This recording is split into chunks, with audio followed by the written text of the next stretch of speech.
ဝန်ကြီးရဲ့တင်ပြချက်အရအဆိုဟာဆောင်ရွက်လျက်ရှိတာကိုကြားသိရပါတယ်။ဒါပေမဲ့ဒီအဆိုဟာဝန်ကြီးဌာနတစ်ခုတည်းကိုတင်ပြတဲ့အဆိုမျိုးမဟုတ်ဘဲနဲ့ပြည်သူတွေအခြားသောဆက်ဝန်ကြီးဌာနတွေခွန်နှန်းပြည်သူတွေကနှိုးဆော်တဲ့အဆိုမျိုးဖြစ်ပါတယ်။ဒါကြောင့်အဆိုကိုအတည်ပြုနိုင်မှုအတွက်ကျွန်တော်လွှတ်တော်သဘောထားကိုရယူမှာဖြစ်ပါတယ်။မွန်ပြည်နယ်မြို့သားလွှတ်တော်ကိုယ်စားလှယ်အမတ်ဆန်းနဲ့ဒေါ်စိုးစိုးမြင့်တင်သွင်းတဲ့နိုင်ငံတော်ဖွံ့ဖြိုးတိုးတက်ရေးကိုတည်ဆောက်ရာတွင်အခွန်များစနစ်တကျကောက်ခံရရှိရေးနဲ့ပြည်သူများအစိုးရဌာနများနှင့်ချိတ်ဆက်ပြီးလုပ်ငန်းများဆောင်ရွက်ရာတွင်အဂရိကင်းစွာလုပ်ကိုင်ဆောင်ရွက်နိုင်ရေးအခွန်နှင့်အဂရိကိုထိရောက်သောအစီအမံများဖြင့်ကောင်းတဲ့ဖော်ဆောင်ရွက်နိုင်ရေးအတွက်ပြည်ထောင်စုအစိုးရတိုက်တွန်းကြောင်းအဆိုကိုအတည်ပြုရန်သဘောတူမှုလွှတ်တော်ရဲ့အဆိုမြတ်ကိုရယူပါမယ်။ဒေါ်စိုးစိုးမြင့်အဆိုကိုအတည်ပြုရန်လွှတ်တော်ကသဘောတူပါလားခင်ဗျာ။သဘောတူပါလားခင်ဗျာ။သဘောတူပါလားခင်ဗျာ။လွှတ်တော်ကသဘောတူတဲ့အတွက်ဒေါ်စိုးမြင့်အဆိုကိုအတည်ပြုကြောင်းကြေညာပါတယ်။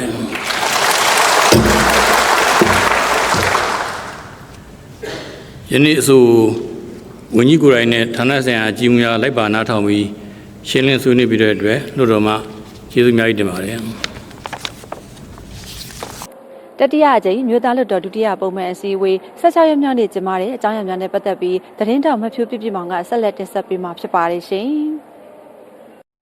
တတိယအကြိမ်မြို့သားလွှတ်တော်ဒုတိယပုံမှန်အစည်းအဝေး16ရက်မြောက်နေ့ကိုအစီအစဉ်9ရက်နဲ့ကျင်းပခဲ့တာဖြစ်ပြီးအစည်းအဝေးကိုတက်ရောက်ခွင့်ရှိတဲ့လွှတ်တော်ကိုယ်စားလှယ်209ဦးရှိတဲ့အနက်204ဦးတက်ရောက်ခဲ့ပါတယ်။အစည်းအဝေးမှာရန်ကုန်တိုင်းဒေသကြီးမဲဆန္ဒနယ်အမှတ်10မှာအမျိုးသားလွှတ်တော်ကိုယ်စားလှယ်ဦးကျော်ကျော်လက်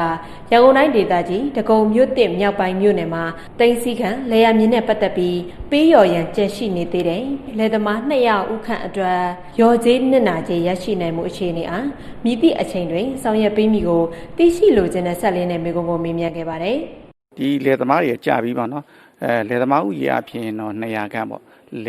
လယ်မြေဧကတော့2000ဝန်းကျင်လောက်ရှိတာပေါ့နော်။မြို့တစ်တဲစင်ကဆိုတော့ကြာပြီလေအဲ့နောက်ပိုင်းမှာတော့ကျွန်တော်ရခင်စုရဆက်ဆက်ကဒါနဲ့ပတ်သက်ပြီးတော့ကော်မတီအစဉ်စဉ်ဖွဲ့စည်းပြီးတော့ဗောနော်ရော်ကြီးပေးကိုစီစဉ်ခဲ့ကြပါတယ်စီစဉ်ခဲ့ပြီးတော့ကိုဗစ်ကာလမတိုင်ခင်လောက်မှာတချို့တော့ရော်ကြီးကြပြီးဗောနော်ကျန်တဲ့လေသမားဥယျာ200လောက်ကကျန်နေပါတယ်ကျန်တဲ့ခါကျတော့သူတို့နဲ့ပတ်သက်ပြီးတော့သူတို့ရဲ့နစ်နာတာတွေ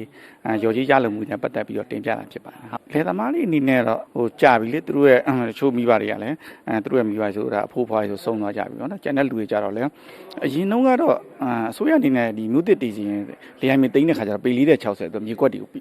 တယောက်တစ်ကွက်စီပြန်ပေးထားပါတော့ကျွဲနာတွေထားဖို့တော့လေယာစက်ကရိယာတွေထားဖို့ပေါ့နော်ဒါပေမဲ့သူတို့ရသိရလိုက်တဲ့အခွင့်အရေးတွေတော့ဒီအချိန်မှာရတော့တဲ့အတွက်သူတို့တက်လက်တာအများကြီးဝမ်းသာမှာပါအဲ့နောက် AR တိုင်းဒေသကြီးမဲဆန္ဒနယ်အမှတ်1မှာအမျိုးသားလွှတ်တော်ကိုယ်စားလှယ်ဦးရန်နိုင်ဝင်းက AR တိုင်းဒေသကြီးကျုံပြော်ခရိုင်အတွင်းရှိမြို့ပြဧရိယာနဲ့လူဦးရေမမျှတမှုများအားဖြည့်ရှင်းနိုင်ရေးအတွက်မြို့ကွက်တင်များအမြန်ဆုံးဖော်ဆောင်ပေးရန်နဲ့မြို့မြေအဖြစ်သတ်မှတ်ပြီးသားမြေနေရာများတွင်စနစ်ကျသောမြို့ကွက်တင်များပေါ်ပေါက်လာစေရန်ညီသည့်အစီအမံများဆောင်ရွက်ပေးမိကိုသိရှိလိုခြင်းနဲ့ဆက်လင်းတဲ့မိကုံကိုမေးမြန်းခဲ့ပါတယ်။ကျွန်တော်တို့ကျုံမျောခရိုင်ပေါ့ခရိုင်အသစ်ဖြစ်တဲ့အတွက်ကြောင့်ကျုံမျောခရိုင်နဲ့ပတ်သက်တဲ့လူကြီးတိတ်တိမှုတွေများတယ်။ကျုံမျောခရိုင်သွားကျုံမျောရဲ့ရေးကြီးရဲ့ကျောင်းကုန်းဝင်3မြို့နယ်ကိုတက်ခရိုင်ပေါ့။ခိုင်မျိုးအသစ်ဖြစ်တဲ့အတွက်ကြောင့်လူနေမှုတွေကတားပေါ့တိတ်တီးတာပေါ့။ကျုံမျောဆိုရင်လည်းဒါလူကြီး2,200,000ကျော်ခန့်ရှိတာပေါ့။ရေးကြီးဆိုရင်လည်းလူကြီး3,800,000ကျော်ခန့်တော့ရှိတာပေါ့။ကျောင်းကုန်းဆိုရင်လည်းလူကြီး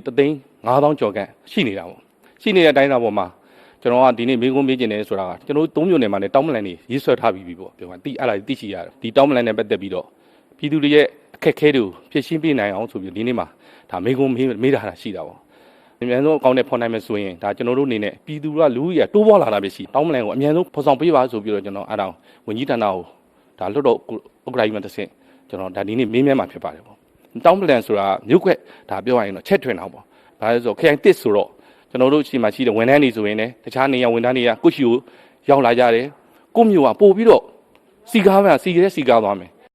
မိကွန်များနဲ့ပတ်သက်ပြီးပြည်ထရေးဝန်ကြီးဌာနမှဒုတိယဝန်ကြီးဗိုလ်ချုပ်မင်းသူကပြန်လည်ရှင်းလင်းဖြေကြားခဲ့ပါတယ်။ဆက်လက်ပြီးမွန်ပြည်နယ်မဲဆန္ဒနယ်အမှတ်7မှာအမျိုးသားလွှတ်တော်ကိုယ်စားလှယ်ဒေါ်စိုးစိုးမြတ်တင်သွင်းထားတဲ့နိုင်ငံတော်ဖွံ့ဖြိုးတိုးတက်ရေးကိုတည်ဆောက်ရမှာအခွန်များစနစ်တကျကောက်ခံရရှိရေးနဲ့ပြည်သူများအစိုးရဌာနများနဲ့ချိတ်ဆက်ပြီးလုပ်ငန်းများဆောင်ရွက်ရမှာအာဂတိကင်းစွာလုပ်ကိုင်ဆောင်ရွက်နိုင်ရန်အခွန်နဲ့အာဂတိကိုထိရောက်သောအစီအမံများဖြင့်အကောင့်တွေပေါ်ဆောင်ရွက်နိုင်ရေးအတွက်ပြည်ထောင်စုအစိုးရအားတိုက်တွန်းကြောင်းအဆိုကိုလွှတ်တော်ကိုယ်စားလှယ်3ဦးကဆက်လက်ဆွေးနွေးခဲ့ပါတယ်။ ခွန်ပေးဆောင်ဖို့ဒါမှမဟုတ် passport လျှောက်ထားလို့ရဖြစ်စေအများအားဖြင့်တန်းစီစနစ်နဲ့အလဲကျစောင့်နေရတာပါအထက်ရောက်မှာထောက်ထားမပြည့်စုံတာမျိုးဆိုအပေါက်မှာတင်ပြန်လဲသွားရပါတယ်ထောက်ထားပြည့်စုံလို့အတွင်းရောက်ရင်ဇပွဲ A ဇပွဲ B ဇပွဲ C ဇပွဲ D စတဲ့အညွှန်းမတက်ထားတဲ့ဇပွဲပေါင်းများစွာကိုဖျက်ဆီးရပြီးနောက်ဆုံးကြမှာဌာနအကြီးကဲလက်မှတ်ရယူဖို့စောင့်ဆိုင်းရပါတယ်သူကလွတ်တော်ကနေအတီးပြုတ်သွားမယ်ဆိုရင်ကျွန်တော်တို့ကဘယ်လိုပြောမလဲဒီဝန်ကြီးဌာနအပိုင်းနေကို